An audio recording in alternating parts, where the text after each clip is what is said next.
Alice Fong Yu, the 2nd of March 1905 to 19 December 2000, was the first Chinese-American public school teacher in California, founder of the Square and Circle Club, and a prominent leader in the San Francisco Chinatown community.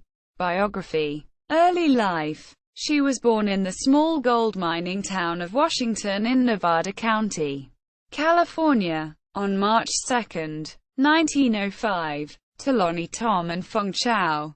Sui Chang. Feng Chao was superintendent of a leased mine and also ran a general store for Chinese miners. Yu remembered being taunted by local children in Washington. "The children weren't nice to us at all. They yelled these obscenities to us each time we would be approaching the school. Ching chong Chinaman sitting on a rail. And oh, funny sounds. Things like that." The oldest of 11 siblings, Yu remembered her parents telling their children not to listen to their barbarian classmates. Lonnie and Feng Chao encouraged their children to be proud of both their Chinese heritage and American identity. In 1916, hydraulic mining was banned in California. Unable to support his family, Feng Chao relocated to Vallejo, California, where he opened the Oriental Market on Georgia Street. The family lived in the 5 rooms above the store.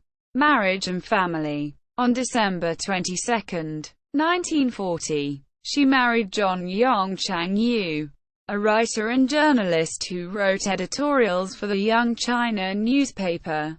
They had 2 sons, Alon and Joel. Career as an educator. Yu credited her father, a well-educated Chinese nationalist, for encouraging all of his children, including the girls, to seek higher education. In the 1920s, Chinese women were not usually encouraged to get an education or enter a profession. After graduating from high school in 1923, Yu moved to San Francisco to attend the San Francisco Normal Teachers College. When she had applied in 1922, she was initially denied admission, being informed by the school's president, Dr. Frederick Lister Burke, that she would not be hired for a job anywhere in the country. Yu replied that she intended to move to China to teach English and had no intention of teaching in the United States. She was accepted and graduated in 1926. Commodore Stockton Elementary School. The principal of the Commodore Stockton Elementary School, formerly known as the Oriental School, where Yu had done her student teaching, informed the college that she would hire Yu as soon as she completed her credentials. The principal had been relieved to have someone on her staff who understood the school's Chinese students and could communicate with their parents. Upon graduation in 1926, Yu was hired at Commodore Stockton, becoming the first Chinese-American school teacher in California. As the only Chinese-speaking teacher, Yu was called upon to counsel, translate, and act in the capacity of clerk, nurse, and social worker. She taught at Commodore Stockton for 34 years. Although she was well qualified, she was never promoted. Speech therapy. Yu's youngest son, Joel, was born with cerebral palsy due to complications in childbirth. Seeking to help her son face the challenges of his condition, Yu enrolled at the University of California, Berkeley, and took courses in speech therapy. She received her certification in 1957 and was then commissioned to teach speech therapy in schools throughout the San Francisco area. Until her retirement in 1970, Yu served as the speech correction teacher at large. She began the practice of grouping students with the same speech problem and teaching them together. According to Yu, this method of speech therapy made the children more comfortable, not singled out. Not awful, just kids with something they need to learn. Can learn. Quote, community leader and activist. In addition to her work in the San Francisco public schools, Yu was a community leader and activist. She was involved with many Chinatown organizations including the Square and Circle Club, Chinese Needlework Guild, the YWCA, and the Lake Tahoe Christian Conference. She also contributed to the Chinese Digest, a progressive Chinese-language newspaper founded in 1935, the Square and Circle Club. In 1924, 7 members of the Chinese Congregational Church founded the Square and Circle Club, the oldest Chinese women's service organization in the United States. The original members were Alice Fong Yu, Ann Lee, Lee Orm, Ivy Lee, Ma, Jenny Lee, Bessie Wong, Shum, Daisy K. Wong, and Daly L. Wong. Chin Yu served as the club's first president.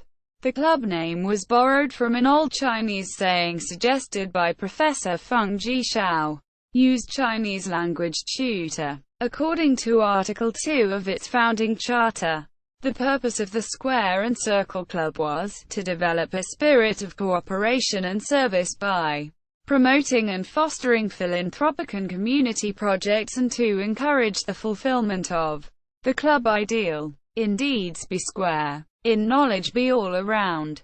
Single quote, quote. According to Yu, the club was addressing a need in the San Francisco Chinatown community. So much community service had to be done, and nobody was doing it. Alice says, "We felt that we could bring women together and use our talents, our energy, and be more loving and caring in doing things for the community." Predominantly business and professional women, the Square and Circle Club were very active in community issues. They registered American-born Chinese to vote, lobbied for improved housing and recreational facilities in Chinatown, and raised relief funds to be sent to China.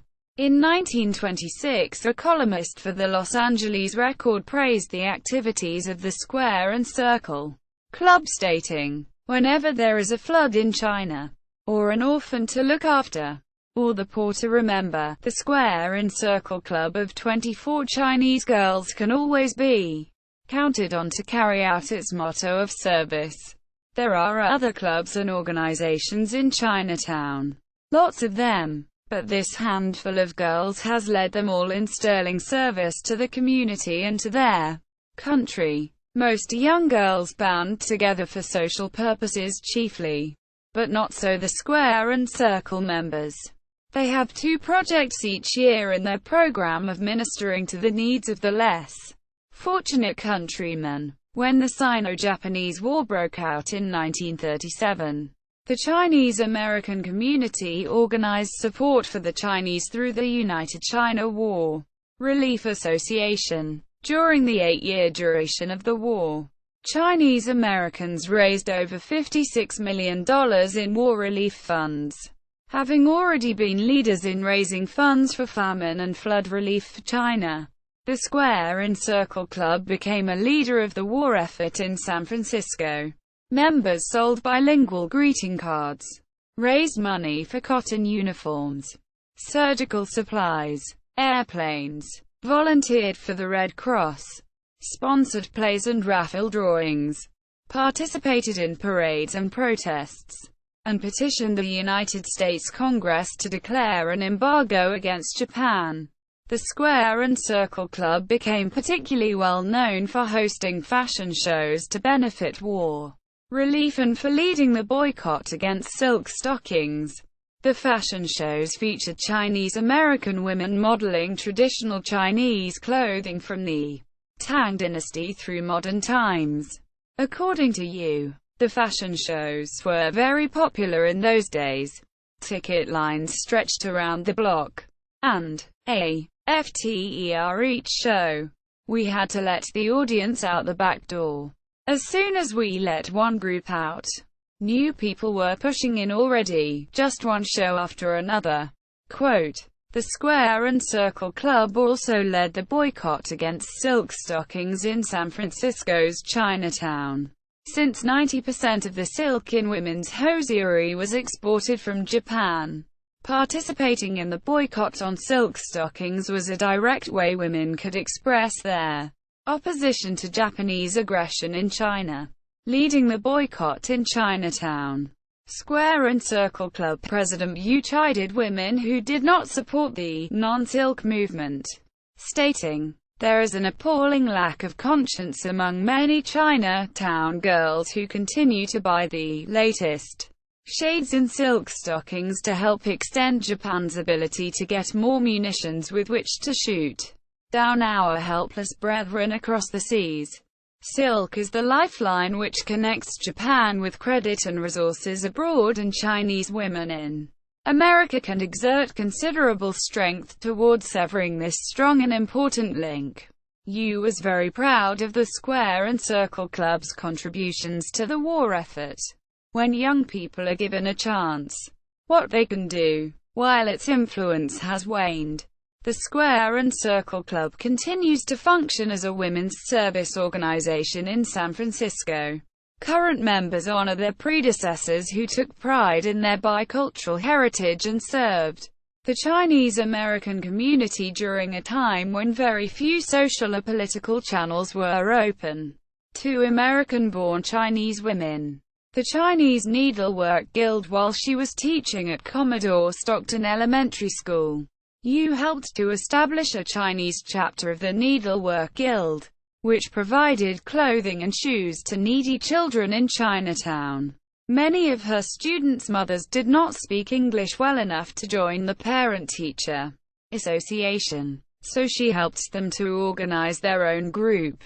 "We got together to sew and talk about things," she recalled. "Whenever we found out about an impoverished family, we would help them to get on welfare."